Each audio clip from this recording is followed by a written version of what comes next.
Hello and welcome to this episode of The Rest is Entertainment Questions and Answers Edition. I'm Marina Hyde. And I'm Richard Osman. Happy Thursday. Happy Thursday, Richard. I've got some sensational any other business to begin with. Oh, wow, okay. You remember last week we were talking about Madame Tussauds and what happens when, you fall out of favour or you get cancelled or whatever, what happens to the waxworks. Yeah. Okay. We have had a letter. A letter? It's coming as an email. So someone sent a letter, you picked up the post and there it was. A pigeon brought it.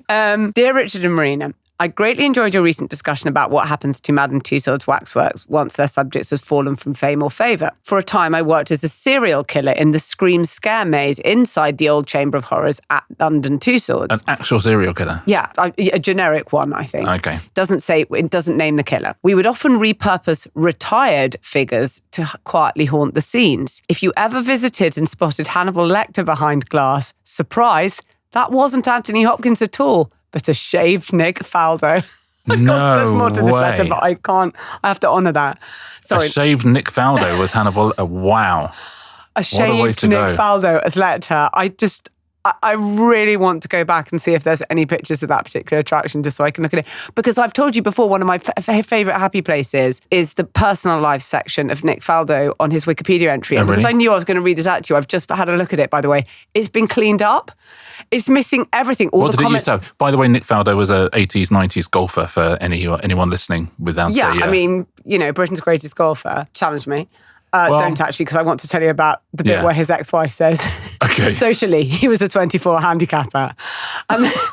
It's amazing. Oh my God, it's amazing. Like how the birth had to be induced in time for his tournament. Oh my God, it's so good. And it's been completely clear. Big Faldo, I'm talking about like the corporate entity responsible for promoting the interests of Nick Faldo, didn't do great with the Chamber of Horrors, has cleaned up that entry. And it is lost to the... I'm going to find it all back out. He's recently, by the way, he was in Happy Gilmore 2. Yeah. And I have to say, I make no comment on people's appearance. He looked a tiny bit waxworky. Well, sorry, we're halfway through this letter still. Okay. The man strapped into the electric chair in the Chamber of Horrors was the former king of Greece. Is that ex-King Constantine of Greece? No, I think it's John Travolta. And the man by the switch of that electric chair was a beardless Charles Manson who could follow you around the room with his eyes in a way that was frankly unsettling even for the staff. Charles Manson would already be in the Chamber of Horrors, surely. He's earned his place. Why does he have to have a walk-on part? Why can't he be Charles Manson? I suppose overtaken by... So who was it? Who was being electrocuted? It doesn't say, just a random electrocutee. The King of Greece was being electrocuted. Yeah, electrocute Manson. This is how I would do it. Yeah. Lecter Faldo, electrocute Manson, switch King of Greece. And next week, if you want to send in a question and ask us 3 various celebrities and ask us Lecter, electrocute, switch, and we will start playing that game. Anyone can provide me with a picture of the Hannibal Lecter shaved Nick Faldo actual waxwork, I will be so grateful. As you know, I'm an ironist and I collect these moments. God, that's amazing. Who sent us that? Thank you so much. That's from Errol, that particular email. Thank you, Errol. I was talking to Jimmy Mulville, who runs Hat Trick Productions, so probably our greatest comedy producer, and he was listening to our special episode about Euro Disney and said that was in 1992, and he still would do things like the holiday program in 1992, Jimmy. And so the holiday program sent him to Euro Disney for the launch. He said the coldest he'd ever been. But it's the whole thing. He said, I was constantly surrounded by American executives who I'm almost certain were CIA operatives. He said, I had to conduct an interview with Mickey and Minnie Mouse, and all they could do was like use their hands, and I had to interpret what that meant. And then when I said at one point, aren't the people inside Mickey and Minnie cold? It's absolutely freezing. They said, we stop the interview now. And just the few, and he said, and then I said, they kept saying, this is our 4th Disneyland. And he said, but you just said there's only 1 Minnie and 1 Mickey. So how do they sort of, how do they work that? He says, I'm not going to answer that question. He said he then went back about 5 years later with his daughter, and he was so reassured that the waiter in the restaurant was incredibly rude. He thought, yes, the French have won. I don't know if I've told you this, and I'm really sorry if I'm telling this story twice, but it was quite formative. On my honeymoon, as I told you, I went to Disney. We drove across America, and for 2 days we were in Disney World, Florida, and we stayed at somewhere called the Wilderness Lodge. and a character breakfast was available, although obviously I was 25 and we didn't require it. I would always choose a character breakfast above a non-character breakfast. Well, I was sexually harassed by Eeyore at that character breakfast. And yeah, they can't talk, but you know what? They can just make signs and stuff. And I didn't like it. And I kept saying, Eeyore, I tell you what, why don't you go and talk to all those kids who want you to talk to them, even though, you're such a miserable character. Wow. Or just sod off back to the 100-acre wood. I don't need this. And I would say, and he was making sort of gestures, and I was saying, what sort of really, gestures? Eeyore, I'm kind of, thank you, but it's been lovely to talk to you, although of course they can't do. And then I was like, oh my God, just take a no, Eeyore. Wow. Take a no. Hung like a donkey, of course. Oh, that's so horrible. That's bad. God, so now we're cancelling Eeyore. Can we start the questions and answers? Oh yes, we haven't done any questions yet, have we? I didn't think that memory could be more traumatizing, and if you assumed it and made it so much. Well, I assumed it, but you made it so much worse. Oh man, I'm so sorry. Shall we move swiftly along? Oh please. I'm so sorry, everybody. Sorry, Marina is what you are. Yeah, but thank you. So do you think you're not included in everybody? You're like a special case. I feel that my trauma was worse. Yeah, if you're on Real Housewives, you go like, there's everybody, and then there's Marina. Spider-Man cast, Fiona Doyle has a question for you. I live in Glasgow, where we have been very excited with the new Spider-Man being filmed. Oh, I was in Glasgow when they were filming Indiana Jones. The whole place was kind of made up like it was really cool. It does so well, Glasgow. Yeah. It's old New York. It's all these different... Anyway, carry on.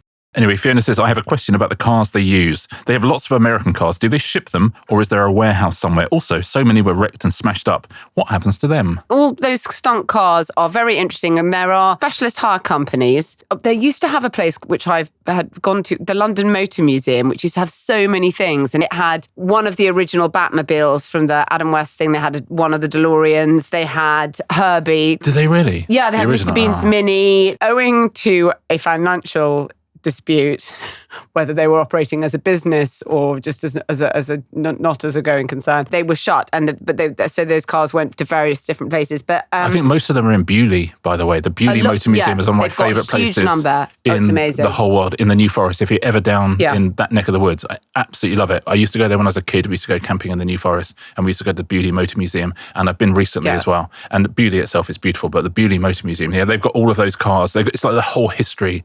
They've got cars. So many things. In terms of renting them out, studios like Pinewood have some in stock. Quite a good pool of those American police cars, which, by the way, are constantly by specialist people being resprayed in different ways. So you'll often see the same car, and people have done these deep dives into which car has been repeatedly used the most, new decals, new spray. Yeah. In terms of the smashing up of them, there's lots of different ways they do that. Lots of them are made of fiberglass and foam and things like that, so that they can be spun around very easily. There's obviously a lot of CGI in that, but if you've seen actual smashed up cars, then they often start with smashed up ones. They'll have one car which is called the hero car, which is for all the close-up work, and then have a sort of medium smashed up one for the chase scenes, and then they'll have a complete sort of wreck at the end. They can make not very good cars look amazing just in order to scrunch them up, and then there are lots of rules of how you dispose of them. But they often buy junkyard cars and refurbish them. There's a whole sort of industry of this, but there is a pool that gets kind of put around all the different productions, because so much stuff is filmed here. And for something like, I talked to someone actually who worked on Fast and Furious, and for those, you don't have all the, and because remember, we've had a couple shot over here, you don't have all those muscle cars. They get shipped out for Fast and Furious, and they have huge numbers of them, and that's a whole operation. But obviously, they're kind of the star of the movie. No offense, Vin Diesel. Yeah, but it's a massive industry, and there's lots of people. So some companies have hundreds of cars that they can rent you out anything. And by the way, it's not always, we've got a muscle car or a police car. Sometimes we've got a 1973 Austin Maxi. Yeah. Sometimes that's the car you need. But there's also lots of sort of amateur people who collect cars anyway, and as a sideline, they will rent them out. And VAR agencies. I've got a, American station wagon, even though I just live in Essex. So, yeah. And I remember when we did Celebrity Antiques Road Trip, and they give you kind of old cars to go in. And the people who own the cars come out with them just so they're absolutely looked after. And they also, because some of them are slightly harder to drive, than certainly for me, because I don't drive. And so they would come out and show you how to use them and what have you. But by and large, they're sort of hobbyists, some of those people. But funnily enough, in the Thursday Murder Club, there are a couple of scenes, and that's a big budget. They weren't skimping anywhere, but there's a couple of scenes where there's police cars parked outside a window, which are cardboard cutouts. And you would not in a million years ever know, because scene painters are so extraordinary. Yes. But it's a lovely sideline for anyone who does collect old cars or lots doing up old cars. There's always a drama, a film, a something which can use whatever car it is that you have. And they're constantly doing up the ones they have and slightly altering them. There are a lot because we have so many American productions filmed over here. But my recommendation is the Beaulieu Motor Museum. Yeah. There's which I've been to as well, which is brilliant. Yeah, in We Solve Murders, there's a fictional village which is called Axley, and people keep saying, where is it? Because it sounds so beautiful. And it isn't anywhere, but it's slightly based on the village of Beaulieu, which is very, very beautiful. Yeah. Oh, I like that. This is a good one from Kelly Salter. As a fan of history documentaries, I wonder if the historians or authors who provide talking head perspectives and narrative do it specifically for a programme, or whether it's recorded as stock content and any production can use it.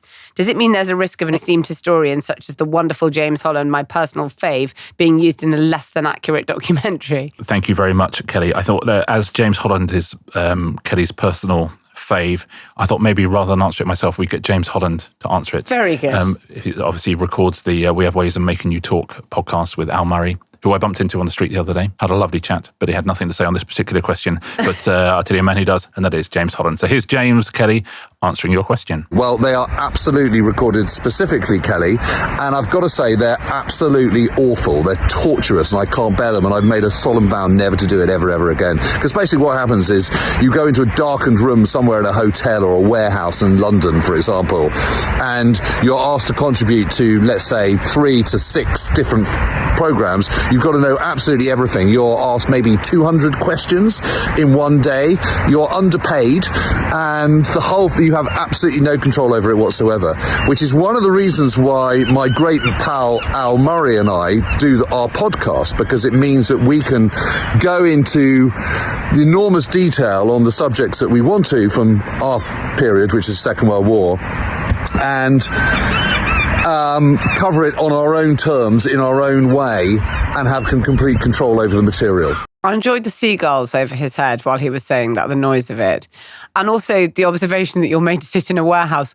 Why are they always sitting, almost always, in some sort of, abandoned warehouse to discuss the Third Reich? Genuinely, because it gives you real depth of field. So you're in somewhere that would cost almost nothing to hire out because it's a warehouse somewhere. You can have one light in the front of them, and you've got this massive depth of field in the background, which means you can sort of blur out, and it looks like you're sort of somewhere kind of utilitarian. But it's just a really lovely shot for almost no money at all. It always looks bombed out. So I've just popped in from the war to talk about the war. Sorry, it's going on outside, but ask me anything. Ask me 200 questions in a day. That's a lot. That is a lot. There's all those talking head shows on TV. Funnily enough, the historian thing, people always used to say with the Philomena Kunk shows, Kunk on Britain, Kunk on the World, and she would always talk to academics. People would go, oh my God, these academics don't know that they're having the mick taken out of them. And it's they all did. Every single person who's ever interviewed by Kunk absolutely is in on the joke. They're just told, just give the answers that you would normally answer anyway. If you think a question is stupid, absolutely feel free to say it. But talk as if you were talking to a child and be patient and try and explain a possible answer to the question that she is giving. So those are the only notes they're given. But occasionally you see reviews just saying, how stupid are these academics? And you think, how stupid are you that you really, you're a TV reviewer and you're not working out that these people are in on that gag? We've already done one show about the nature of reality this week. And but let's go back there for the Q&A. Okay, I love that answer. Thank you very much. Thanks so much, James. Shall we go to some adverts now? We did spend about 15 minutes at the beginning talking about Nick Faldo, which I had not predicted, I must say. Never wasted. Never wasted. See you in a mo. This episode is brought to you by Sky Sports. The curtain's about to rise on a new Premier League season, the national soap opera with 20 clubs chasing glory, redemption or simply survival. And this year, Sky Sports will show 215 games live compared with last season's 128. It is an episodic drama with no time for rewrites, 4 fixtures a week and, for the first time, every final day fixture shown live, all in one place. 10 months of unscripted theatre, new heroes and old rivalries, from final act twists to title challenges fading to black. If football is theatre, this is the main stage. Sky has 80% of all televised Premier League matches, so you can watch your team more than ever. Fulham may not be up for best performance in a leading role, but I'll prepare an acceptance speech, just in case. Upgrade today to take the best seat in the house. All the highs, lows and controversial in-betweens unfolding live chapter by chaotic chapter. Search Sky Sports Premier League or go to sky.com. Terms apply. This episode is brought to you by Sky Sports, the home of 215 live Premier League matches this season. Being a fan in 2025 means the match is only the middle act. The build-up, the aftermath, the memes are all part of the performance. And it's not just the matches, of course. There's spending all week worrying about injury updates. Why are Fulham not signing anybody? Who should I get rid of from my FPL team? The Premier League is an all-week bit of action. With Sky showing 215 live games, those moments all connect into one rolling season you can follow anywhere, anytime in the UK. In the stadium, on the sofa, on the move. Welcome to the show. I mean, it is literally like non-stop, the Premier League. I mean, we're recording this in pre-season. Fulham just beat Eintracht Frankfurt 1-0. We're obviously very happy about that. But is Marco Silva going to leave us because he's unhappy with the amount of signings we've had? The idea that football just happens for 90 minutes... that's no good. Managers have had to become main characters so that the drama can keep happening all the time. What I notice is that people actually talk about plot lines now when they're talking about the Premier League. Everyone's become so literate of the whole way that they run it. Well, any football fan knows that the match is sometimes the least of your worries. It's the rest of the week. But, the idea of having so many live football matches, we didn't used to have them when I was a kid, of course, and just that lovely thing of having people around, just making a social occasion out of it. The chats you have before it, the chats you have in half time, it feels like a whole world, and I think we're incredibly lucky to have so much. I mean, listen, I love football to my absolute bones, and then the more of it the merrier. We're so lucky to be in this era when we can just watch it non-stop if we want to, and argue about it non-stop if we want to, and just the joy it brings. We're so lucky to be in pre-season where everything is possible. We're still in the everything is possible. I can assure you that Chelsea are going to win the league right now. I can absolutely assure you. You just might actually, might you? I know, but annoyingly. Listen, there's a joy there. There's a joy there that there wasn't last season, let me tell you. And so catch up with me in about 6 months and we'll see. But well, ours is always could we maybe finish top half, and then halfway through the season could we maybe avoid relegation? But every club has got their own thing, right? Every club. Well, yeah, we've spent quite a long time saying, can we just sell that player for at least half of what we paid for him, and just get that squad down a little bit to the real keepers. This sums up everything for me about football. Is I've spent the last 24 hours really, really doing a deep dive into a player called Kevin from Shakhtar Donetsk, and that's that's football, and that's what Sky Sports absolutely builds into. Sky Sports News, is rolling news all of the time, and then match day, it all comes together, and suddenly it's like being at a great kind of theatre performance. And this season, Sky Sports is bringing you 215 of those live matches. So welcome to the show, where the fans are part of the cast. Search Sky Sports Premier League or go to sky.com. Terms apply.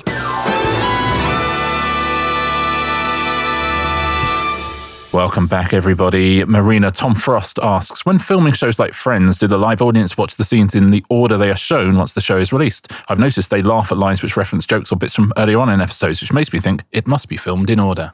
Well, Tom, you are right. Friends was filmed with a live audience, and it now sounds like, although everyone loves it, like a period piece with those laughter tracks. But it was always on a Friday afternoon, and they did shoot it in chronological order because otherwise it doesn't work.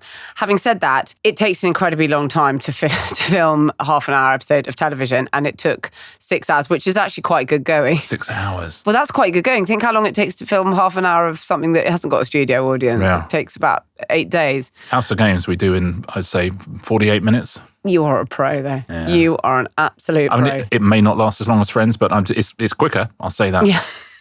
Well, each scene was filmed 5 or 6 times, and I would have thought that's the minimum because you've got to do everyone's coverage, and you think it's so important, the reaction shots in comedy, and so everyone's coverage is particularly important, more important than it might be in other things, because so much of that might just even come from someone, from a look, from a glance, or from a non-reaction. The writers would be on set and they would change lines within the takes, and they might even improvise a tiny little bit at the end, do a loose take, as it's called. So they're trying to get the most laughs out of it. Although the scene may get funny funnier. And that often happens when you're filming comedy, is that by the time, you've done it 6 times, then it's become funny because you realise everyone's worked out what they're doing, and then something spontaneous might just happen. Unfortunately, the audience laughter for Friends would actually wane every take. Because you've literally watched 12, I've seen it. It's not funny even though anymore. it's getting funnier and funnier, you've heard a joke already. Your first response to a joke is always going to be your best response to a joke. You're not the director, you're just there to laugh, and you've heard it, you've enjoyed it, that's it. So although the performances were improving, the laughs weren't. And so what the editors did was that they took the first laugh track and laid it over so that those wonderful fresh laughs, Richard, would be reheated. Which again feels like fakery, but in a way sort of isn't, because you are trying to make it as funny as possible, but you do have an audience there, and the audience are laughing less and less, and you know why, and you cannot put out the version your funniest version is going to be unwatchable because of the audience reaction. So you have to take a genuine, real, it's the same audience and they are laughing at the same jokes. It's just they were laughing at it 45 minutes ago. And so you combine the freshness of the laughs with the quality of the improved scene, and that's what you see on television. Yeah, I mean, it's a lot easier now. You don't have to do that anymore. But yes, having no audience. But anyway, so Central Perk and their apartments were at the front of the stage. So that was directly in front of the audience. And if anything else was taking place on secondary sets towards the back, you would, like, say, Ross's apartment, they watched that on monitors. Most season finales would be filmed without an audience at all because they had to protect the plot lines and so those shocked gasps when Ross says Rachel's name at the altar when he's marrying Emily. Spoiler. That's all fake. But Lisa Kudrow actually hated filming in front of a live studio audience because she thought that they were laughing too much at her jokes, even when they weren't funny or they hadn't landed. And she's obviously a purist.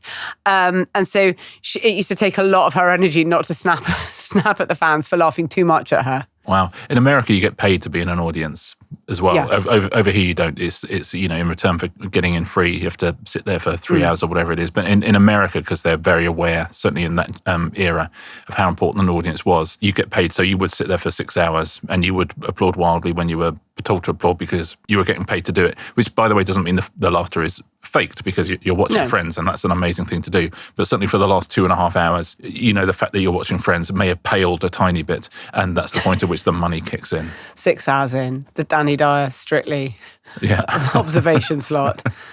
Okay, I'm done. Right, a question from Stephen Roddy Duffy. That's a good name. I found myself in a bit of a YouTube rabbit hole and I started wondering about cameos in music videos. Which music video has the most? Is it Taylor's gang in Bad Blood? Well, the most is an interesting question. I think she might have had the best, her girl group, including a... Oh, it's long and strong in quality. Exactly that, yeah. You've got, Taylor Swift herself is in it. Selena Gomez is in it. Kendrick Lamar is the token male in there. Lena Dunham is in there. Zendaya is in there. Ellie Goulding, Cara Delevingne, Hayley Williams is in it. Jessica Alba is in it. Ellen Pompeo, Cindy Crawford is in it. So it's long in quality, I'll say that. But in terms of numbers, Michael Jackson, Liberian Girl, he had 35 celebrities in that. And actually, that was pretty good in terms of some of the quality. Richard Dreyfuss is in there. Spielberg's in there.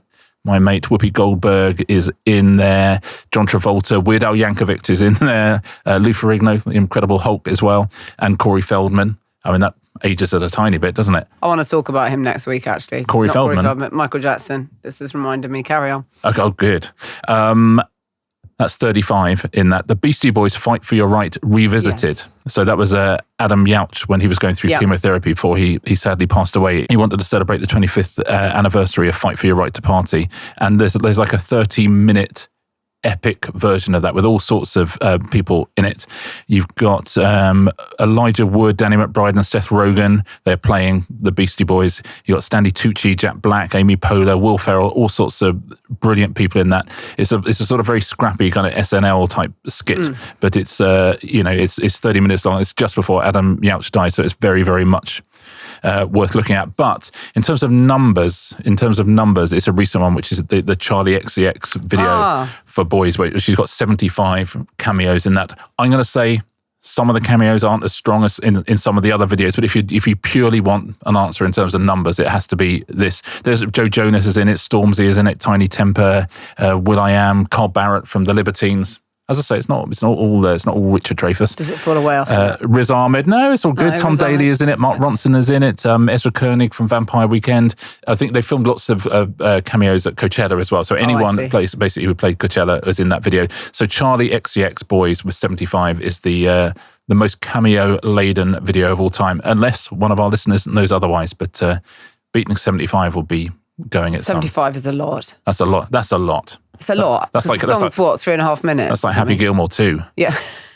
No Nick Faldo in any of those. I wonder if Nick Faldo has ever appeared. He might have been shaved. You don't know. There could be a shaved Faldo. Nick Faldo. Shaved Faldo can appear actually in many places. That's not Tom Daly. That's not Tom Daly in those tiny trunks. That's Shaved a shaved Faldo Nick is Faldo. our band name now. Shaved Faldo is a great name. Absolutely. When we do our music video, which is just going to be hundreds of shaved Faldos. If anyone knows of any pop video, that he might have done like a charity single in the 90s or something. If anyone knows of any video that has Nick Faldo in it, shaved or otherwise. By the way, he wasn't famously mustachioed or bearded, Faldo, so I don't know what he's... I guess he always had that slightly kind of well, hang on, think Dan. of Lecter's hair. Lecter's hasn't got much hair. It's that... So maybe he always had a lot of hair, Nick Faldo. They give him the prison buzz cut. Do you know what? Which actually wasn't... By the way, I just want to say that's not in the personal life section of the website now or ever. Nick Faldo has never had a prison issue buzz cut. No. Well, this is probably the first he's heard of the Madame Tussauds thing. Yeah. Wow. And How would you take that? He doesn't hate legal action, so he... Imagine what the disclaimer is. I can be used in anything. Yes, you can melt me slightly and shave me and turn me into Anthony Hopkins. Yeah, but turning that Anthony It's unlikely Hopkins, they would fine. have... Turning you into Hannibal Lecter. You know that Hannibal Lecter was Anthony Hopkins? Oh, really? Yeah. He was doing acting. Oh, how ridiculous. Thank you, Marina. Now, we have a special Q&A next week. This is exciting. Yes, which is I'm going to be talking to Chris Columbus, who's over for the Thursday Murder Club premiere. We've had so many questions from our listeners. What a career Chris Columbus has had and what a lovely guy he is as well. So I'm going to be talking to him and putting all of your questions to him. I think maybe you're going to be away. I'm going to be away, but I'm submitting questions. Can you choose a couple of them? Well, Chris I feel like I've gotten in with you. Chris is going to be absolutely gutted because the only reason he said yes to it is so he got the chance to meet you. But there it is. That is showbiz. You know what? I hope, just to punish you for being away, I hope he brings Spielberg with him as well. I hope just him and Steve. Oh, you'd love that. Yeah. You'd love that. Yeah, because Richie, did you mind? I bought Pierce Brosnan with me. I don't mind. I tell you who will mind. He goes, listen, I bought 3 people with me. I bought Steven Spielberg, I bought Pierce Brosnan, and I brought my new friend Nick Faldo. I don't know if you know him. If that happens, I'll be inconsolable. Yeah, no, I'm gutted. I'm gutted you're not going to be here because you would love him. That will be next week's Q&A. So all your questions to Chris Columbus. But other than that, for members, we have a special on Studio 54 coming out on Friday. Oh, it burnt so brightly. Yeah, it's going to be really fun. That. And if not, we will, as always, see you next Tuesday. See you next Tuesday.